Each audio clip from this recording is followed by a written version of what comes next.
Everybody, it is Saturday, the 18th of April. Live at Hamtopia, Bevy shouting out at whoever's listening, reading chapter 28 of The Reaper and the Scribe. In the 21st century, Alice Winters Chambers had called a meeting with her new second-in-command, Laura Dinsdale. Laura had impressed Alice in the way that she had dealt with the builders. Even more impressive was how she kept the materials flowing and the costs down.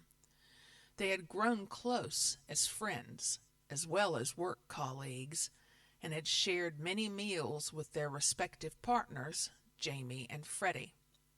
Laura had a certain way of working, and Alice, like her father, Alfred, left Laura to do that work and trusted her implicitly. Laura's relationship with Jamie had strengthened. Laura's two children saw Jamie as their father, as he had spent so much time with them. Laura's life seemed complete, as she had everything that she wanted: a loving man, an excellent job that she absolutely loved, and a happy family life. Laura had not felt this complete in years. The meeting with Alice ironed out the plans for the following job, which had already been drawn and approved. The builders had been signed up, and the first of the materials were already on site to begin the work the following Monday. Alice was impressed by this and said, "This is becoming routine. We meet up, you have everything to hand that I need, and all I need to do is sign on the bottom line.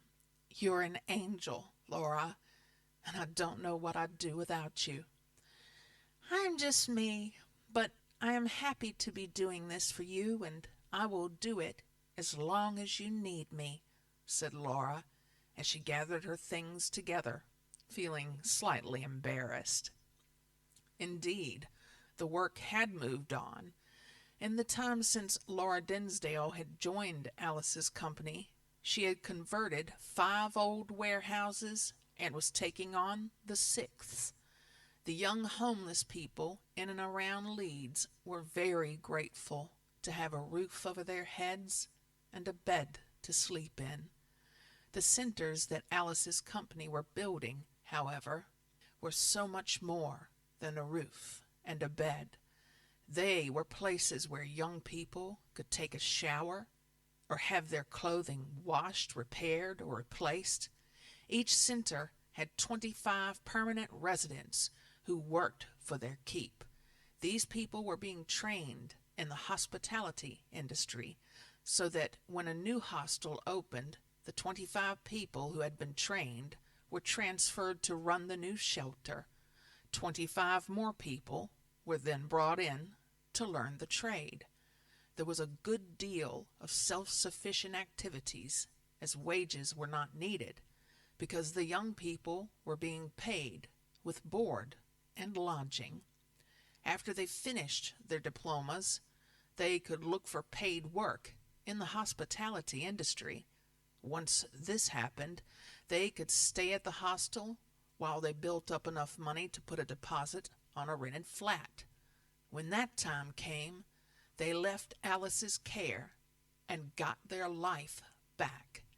Jamie had also recruited several young people from Alice's hostels to help him run his railway. Alice, through Laura and the builders, was learning vital things about the building industry, as well as her own company's profits hitting an all-time high. Alice quite rightly was looking forward to a bright future.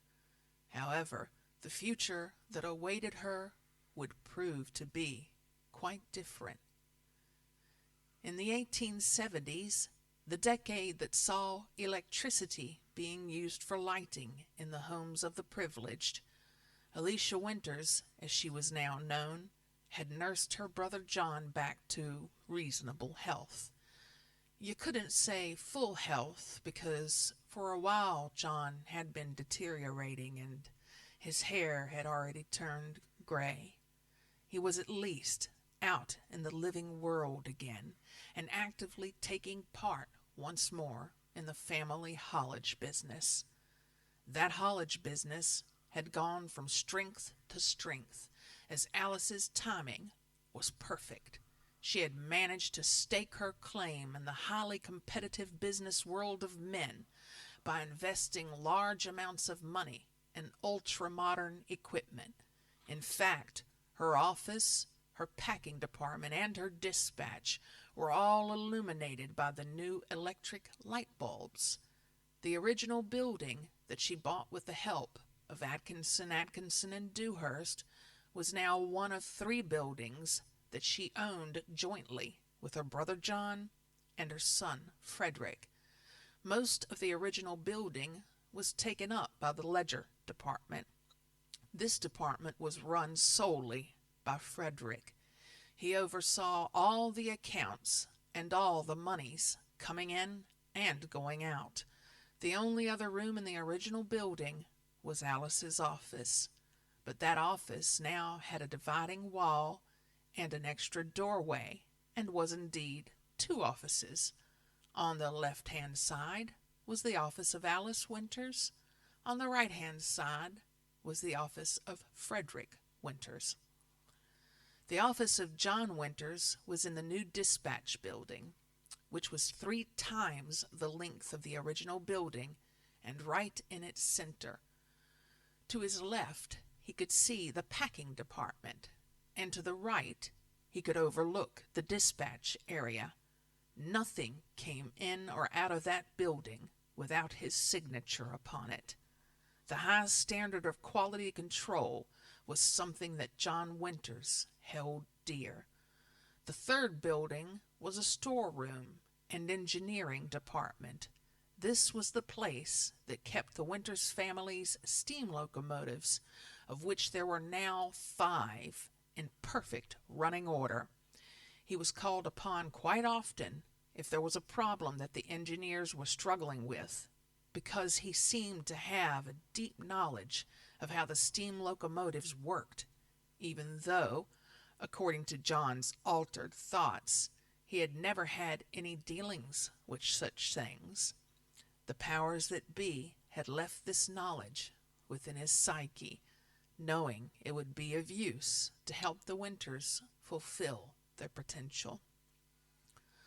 Although John never again regained his full health, he remained healthy enough to keep a high standard of work ethic. With his sister's tireless pursuit of new contracts, the latest inventions, and always needing to strive forward, he always found himself quite busy. By now, Alice had a purpose-built apartment made above her office. Both John and Frederick tried to tell her that that was a bad idea. At various times they both tried to tell her that she needed time away, but Alice had not taken time off work for almost 20 years. As the family moved into another decade, things carried on as they had done the previous 2 decades. Buildings extended and more workers came. That, however, put more and more pressure on the 3 people bearing the name Winters. The first one starting to show cracks was John.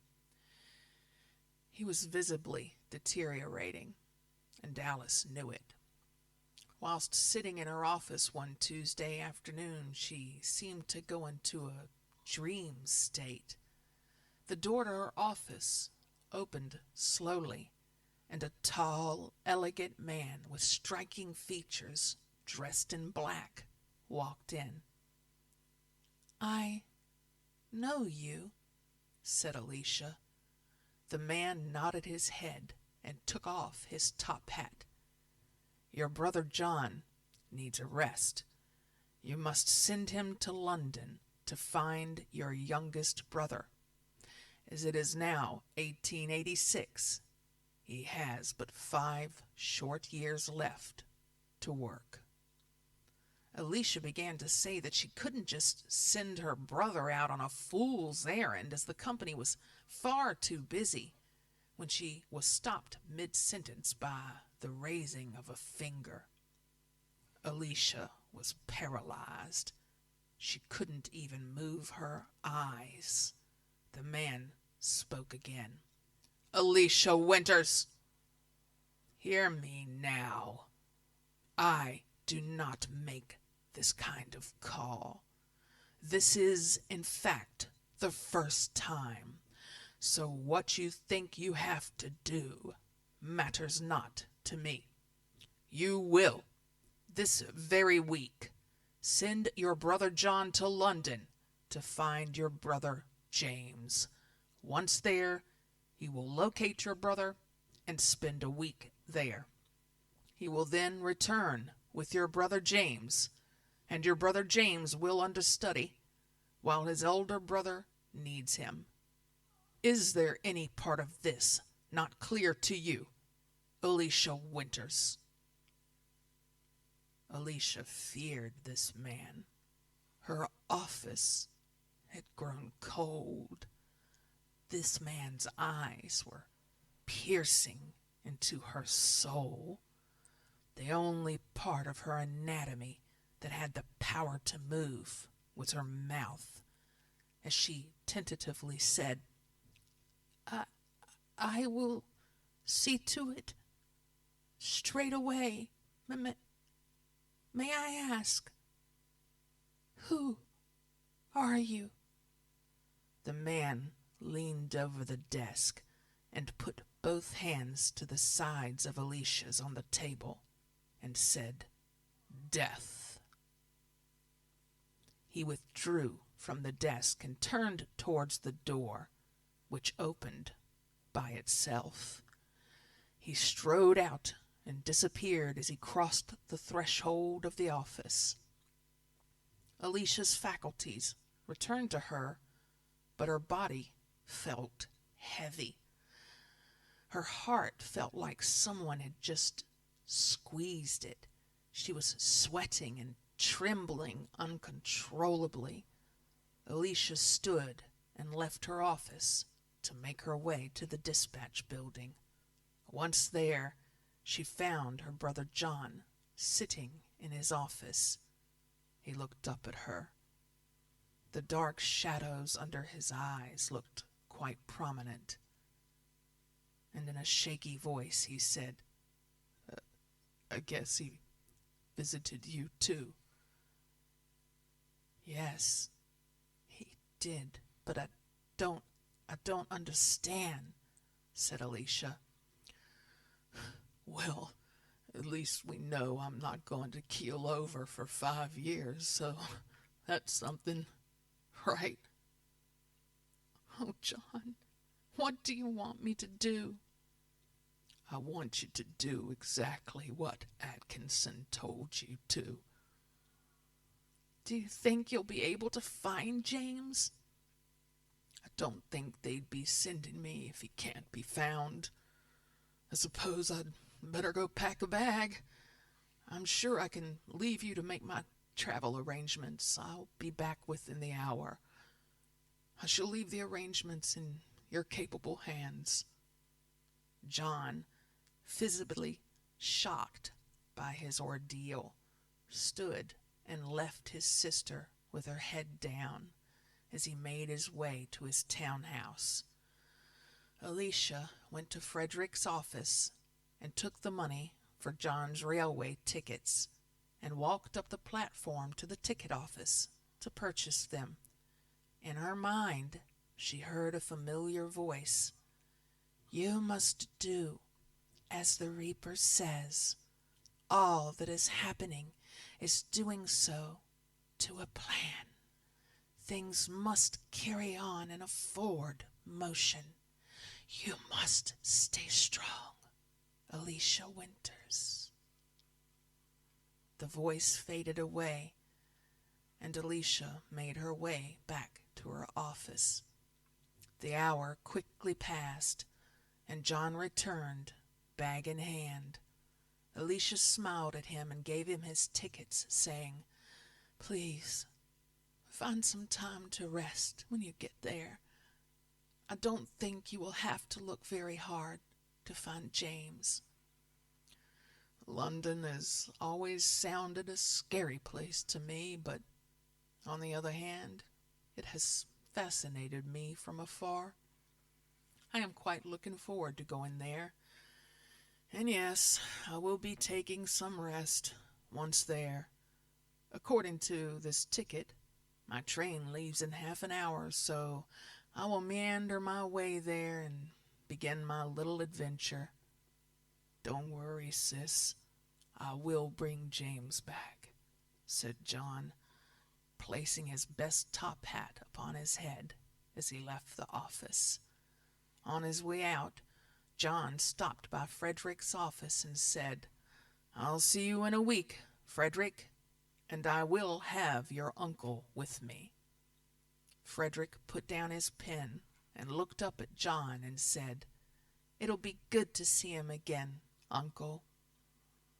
John then made his way to the platform and boarded the train bound for London. The carriage he boarded was quite luxurious, with deep buttoned leather-padded seats. He placed his bag and his top hat on the parcel shelf above the seat and sat by the window. A cloud of gray steam blurred his view of the station as he felt the forward motion of the train. Soon the sights of Leeds would change into Greenbelt land as the journey started properly. John had a long journey ahead of him as he took out the rolled-up morning paper from his pocket. Scanning through the editorial, passed a little time. It wasn't too long before he was engaged in conversation with another gentleman, who, amongst others, was sharing the 6-person compartment. It turned out that John's traveling companion was a mill owner from Leeds, who still used the canals to transport his goods. John had his undivided attention for the full trip to London. By the time the two gentlemen had reached their destination, he had convinced his new friend to change his mode of transportation for his goods. As the two men stepped off the carriage, they both replaced their top hats, shook hands, and exchanged business cards. The business card that John Winters gave his new companion was his sister's business card, as she was the one that dealt with clients. As John exited the station, a heavy smog had fallen on the old city. John placed his handkerchief over his nose and mouth as protection against the Victorian industrial fallout. He hailed a hackney carriage and gave the driver the address of where he was staying. The driver asked him if he had been to this address before. John, instantly recognizing the reason for the question, said, "Many times, my good man. Now please, make haste, for I have much to do." The driver, thinking his fare knew where he was going, took the direct route, and not the elongated version he would give most visitors to the capital. John paid the cabby and entered the hotel. The first thing he wanted to do was take a bath, and then spend the evening relaxing with a book by a modern writer named Charles Dickens. The book's title was David Copperfield. It had been published in 1849 and given to him in its publication year. For some reason, the year 1849 seemed special to John. Not being much of a reader, when the book was given to him, he couldn't read at all. He had kept the book on a shelf and never read it. He had decided that the week spent in the hotel was going to be the time to finally read Mr. Dickens' masterpiece. John Winters had his bath, dressed, and went down for dinner. then retired for the rest of the day to his room to pass a few hours with the works of Mr. Dickens. Back in Leeds, Alicia had moved office and now had taken residence in the dispatch office to fulfill John's work while he was away. The people working within the building knew they had to be on top form because their boss's sister wasn't as easygoing as her brother. Alicia spent some time looking through John's accounts and day-to-day bookkeeping, commodities coming in and going out. She was in awe of her brother's organizational skills, his attention to detail, and his ability to keep his department running smoothly. She wondered if her younger brother would be able to do the same. She also wondered just where James was and what he had been doing the past years since he left her employ. Alicia had decided that he would not return as an employee, as he had been before, but a full partner in the business. Her thoughts slipped back to wondering where he was and that London was a large place. She hoped John wouldn't take too long in locating him and was now looking forward to the reunion. In one of the back streets of London sat a man who was down on his luck. Adult life had been hard on him. He looked much older than he was. He looked like he had been sleeping rough for some time. The sores on his face and hands told the tale of his woes. He rose and shuffled down the alley to the main street, where each day he sat, hoping someone would show pity on him and maybe throw him a penny. The wet, dull morning matched his mood as his hopeless life reflected this day's gloom. The same as any other day, people walking by, taking part in their eventful lives, never seeing him. It was as if they thought he should be washed down the new sewer system like all the other excrement in the street. That was okay, though, because that's how that pitiful excuse for a human saw himself. The hunger in his stomach was getting too much to bear as the thought of eternal sleep entered his mind. London Bridge was not far from where he was sitting. As the thought swelled in his mind, he stood and had the first rational thought since he had moved south, or so it seemed. He once had lots of money and thought he had friends, but as the money dwindled, so did his friendships, until he found himself destitute and homeless. Yes, today was the day to end the nightmare he was living. The ragged man shuffled away and down the road. For the first time in a long time, his head was clear. His thoughts were decisive. His eyes narrowed with concentration on what he had to do. His shuffle had now turned into a brisk walk, as more and more he knew that his idea was sound. Giddiness took over him as he began to laugh uncontrollably. Yes, this is it. No more drudgery. The bridge was getting closer and closer. He knew he couldn't swim, and a moment or so of anguish in the water seemed easier for him to deal with at that moment in time. He reached the edge of London Bridge.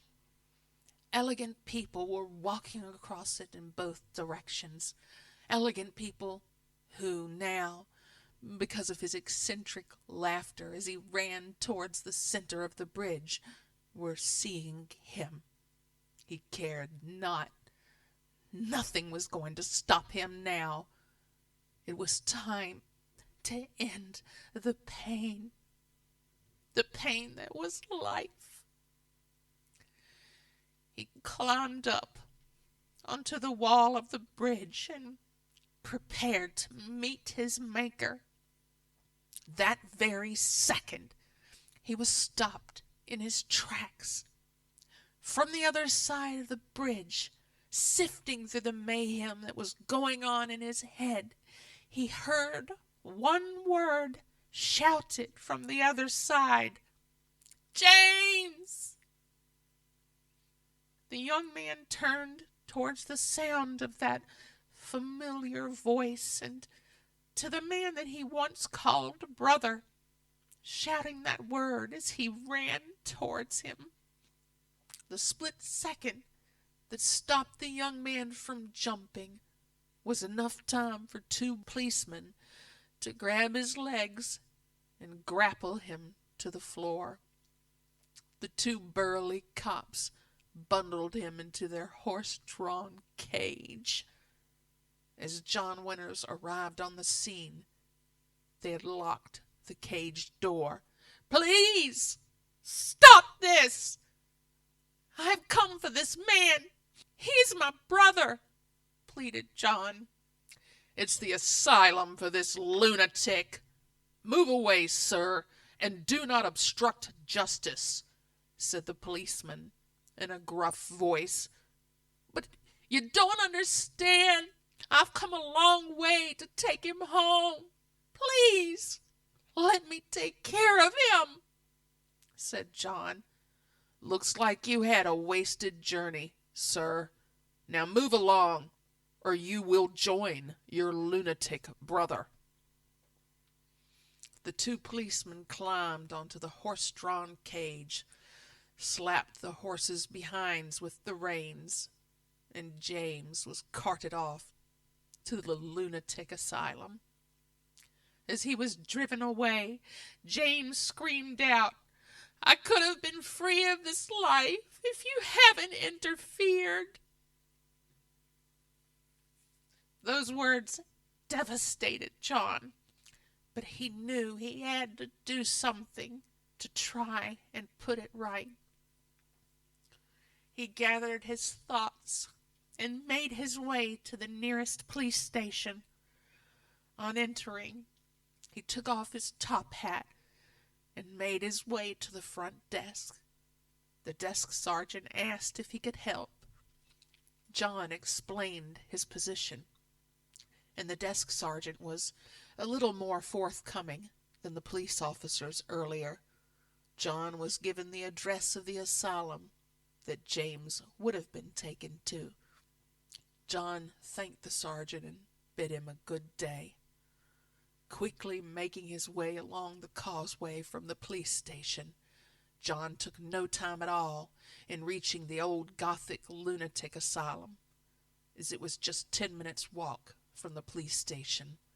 On his arrival, he was met by one of the nurses. The nurse was 6 feet 4 inches tall and looked quite fierce. This was the first time John had seen a male in a medical facility that wasn't a doctor or a porter. John asked to see the person in charge. The very large man took John to a waiting room and asked him to wait.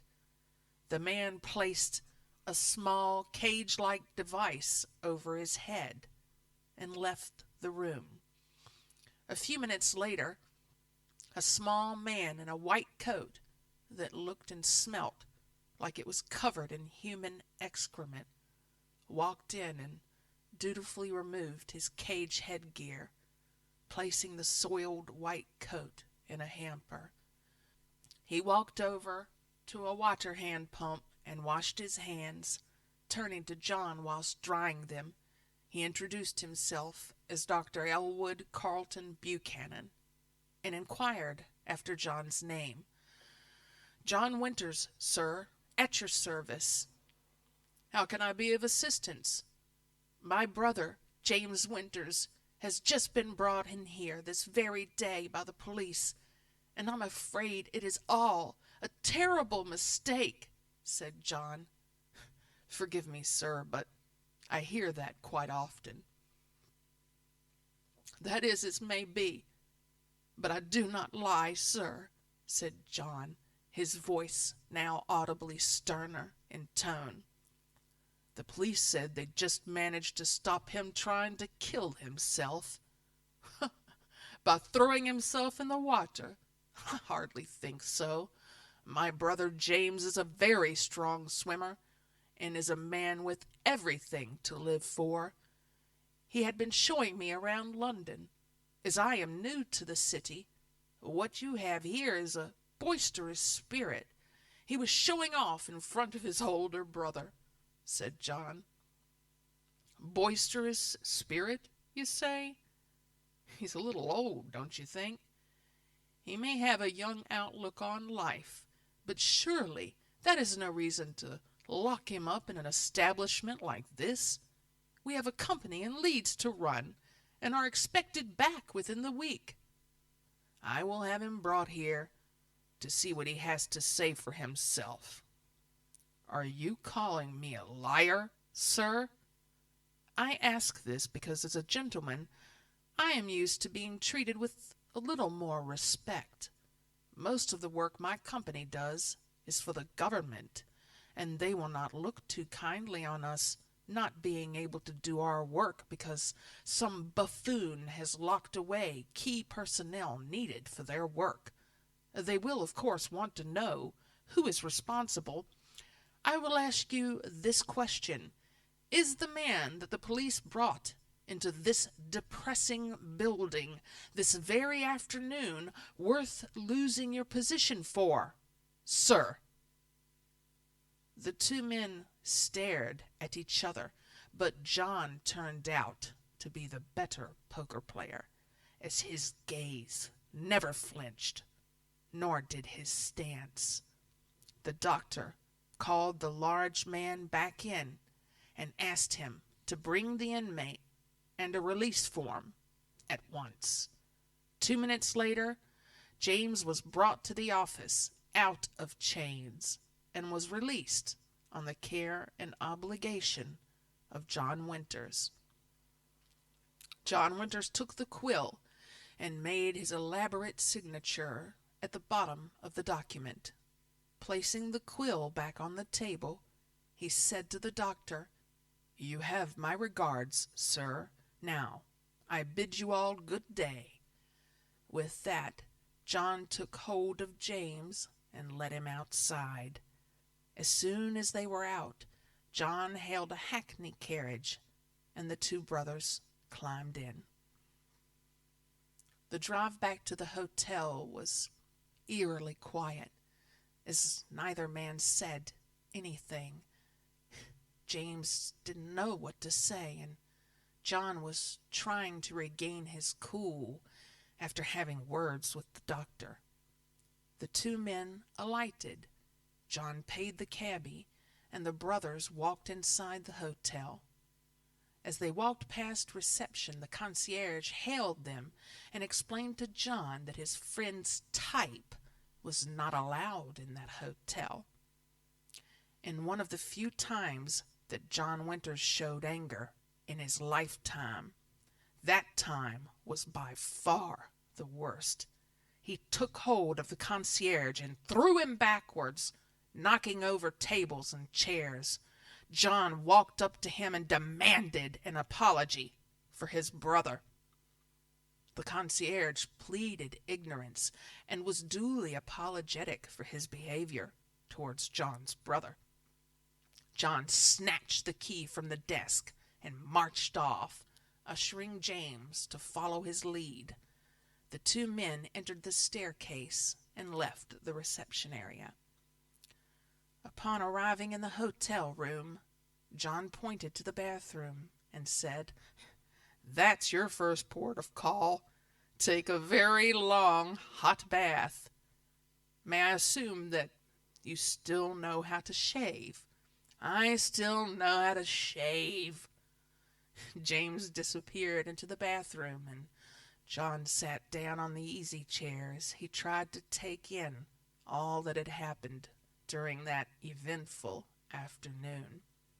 He knew he had lied somewhat to the police and the doctor, and for the first time in his life, he had been reduced to violence. But he knew his actions were those of the ends justify the means types of situations. After what seemed an eternity, James emerged from the bathroom. Wearing the hotel's bathrobe, he looked clean, well-groomed, and once again like John's younger brother.